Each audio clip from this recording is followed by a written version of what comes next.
হাজী মোজাম্মেল হক। আমরা তাঁকে আজ চিনি বঙ্গজ তাল্লু গ্রুপের প্রতিষ্ঠাতা হিসেবে। ঠিকাদারি, biscuit factory, garments, spinning, insurance company, media ব্যবসা, যেখানেই হাত দিয়েছেন তিনি সফল হয়েছেন। রাজনীতিতেও তিনি একজন সফল ব্যক্তিত্ব। বাংলাদেশের জাতীয় সংসদে 3 বার নির্বাচিত এমপি ছিলেন। তবে সফলতা এত সহজে ধরা দেয়নি, অনেক কাঠখড় পোড়াতে হয়েছে তাঁকে। বিসমিল্লাহির রহমানির রহিম। আমি মোজাম্মেল হক। আমার আব্বা ছিলেন একজন প্রফেসর মুন্সিপ কোর্টের, যাকে বলা হয় পেয়াদা। বাবা আমার খুব কষ্ট হয়ে লেখাপড়া শিখিয়েছিলেন। আমি চেষ্টা করেছিলাম আমার আব্বার স্বপ্নকে সার্থক করার জন্য। আমি এখন সাকসেসফুল ফাদার এবং আমি আমার জীবনে সার্থকতা পেয়েছি। ব্যর্থতা খুব কম আমার জীবনে, সার্থকতায় আমার জীবনে ভরা, যার জন্য আমি খুব অল্প সময়ের মধ্যে আমি আমার ফ্যামিলিকে এত দূরে এগিয়ে নিয়ে যেতে পেরেছিলাম। এদিক থেকে আমার জীবনের অপূর্ণতা নেই।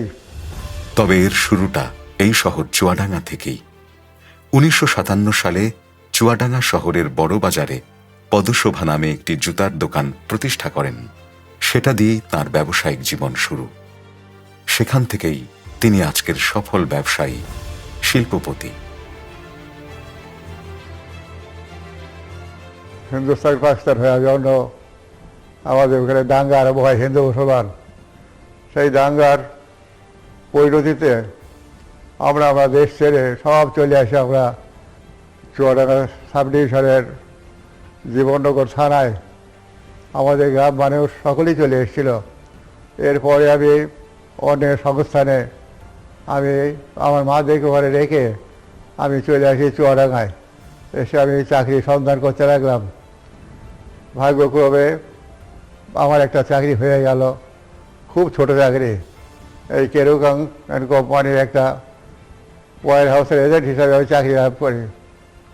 এই চাকরি পাওয়ার পরে আমার পোস্টিং হয় চুয়াডাঙ্গাতে ওয়ার হাউসে। তখন আবার আমি মাদেরকে ওই গ্রাম থেকে নিয়ে আসি। আমার এইখানে সার্থকতা যে আমি আমার মাকে অন্তত সন্তুষ্ট করতে পেরেছিলাম সব কিছু দিয়ে। কিন্তু সব সময় তার মন পড়েছিল কিভাবে, কি দিয়ে তার ব্যবসা শুরু করবেন, সেই চিন্তাই। এরপরে আমি আসি আমার ব্যবসায়িক জীবনে।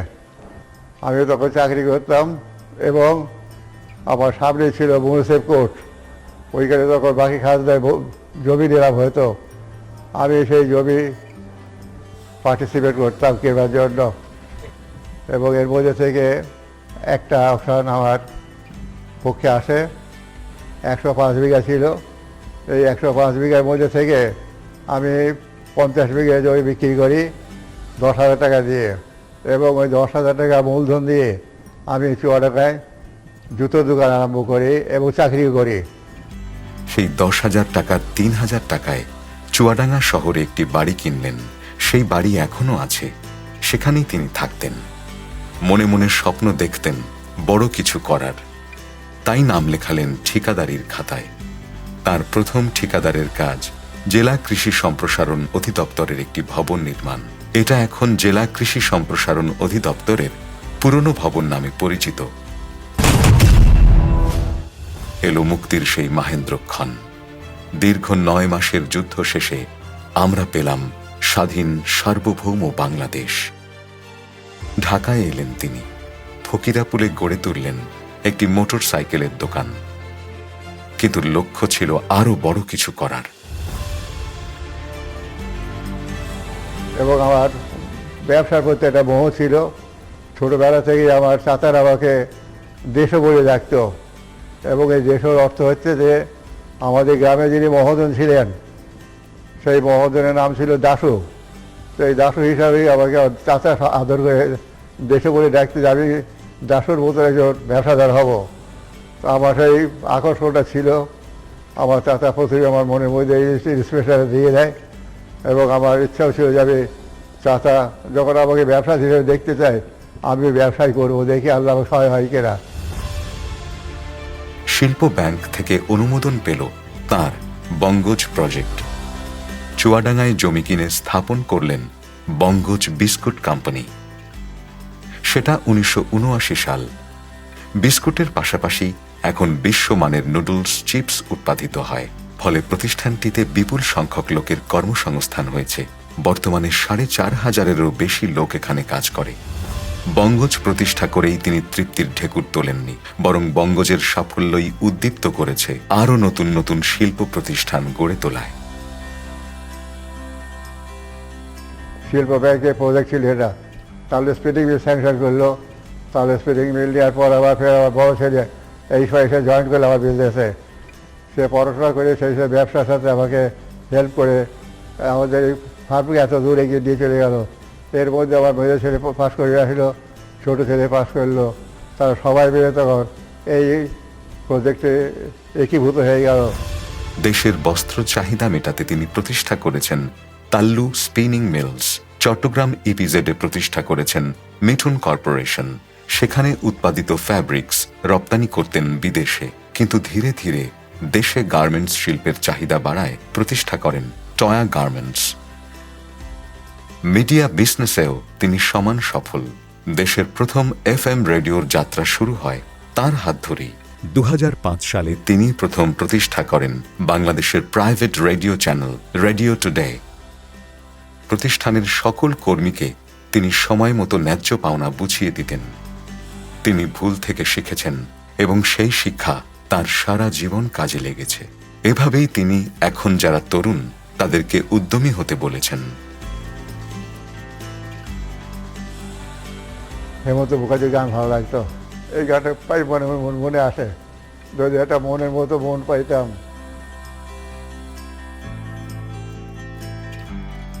যে আমাদের দাম্পত্য জীবন খুবই সুখের, আমাদের দাম্পত্য জীবনে কোনোদিনও ব্যারিকেড সৃষ্টি হয়নি। আমি যখন যেটা করতে চেয়েছি আমার ওয়াইফ ম্লান বদলে সেটা মেনে নিয়েছে এবং আমাকে বলেছে যে তুমি ভালো বোঝো, তুমি যেটা মনে করবো সেটাই করো, আমার কোনো আপত্তি নেই।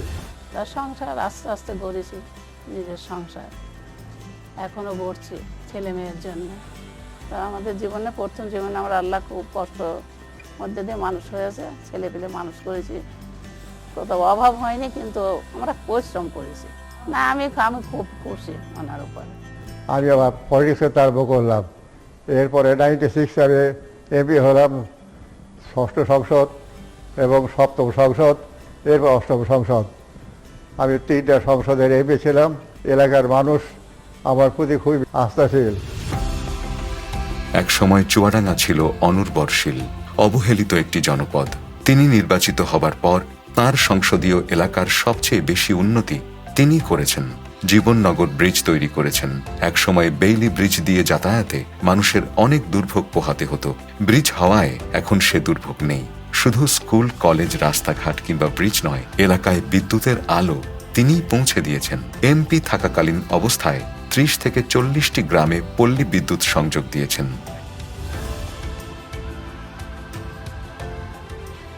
এখন তার প্রতিষ্ঠিত কোম্পানির সংখ্যা 5-এরও উপরে। তার প্রতিষ্ঠানে উৎপাদিত পণ্যগুলো রপ্তানি হয় এশিয়া, ইউরোপ, আমেরিকার দেশগুলোতে। ফলে সমৃদ্ধ হচ্ছে দেশের অর্থনীতি, এগিয়ে যাচ্ছে আমাদের জন্মভূমি বাংলাদেশ। সমৃদ্ধ বাংলাদেশ গড়ার এই অগ্রগামী সৈনিক 2017 সালের 4 সেপ্টেম্বর ঢাকার ইউনাইটেড হাসপাতালে চিকিৎসাধীন অবস্থায় মৃত্যুবরণ করেন।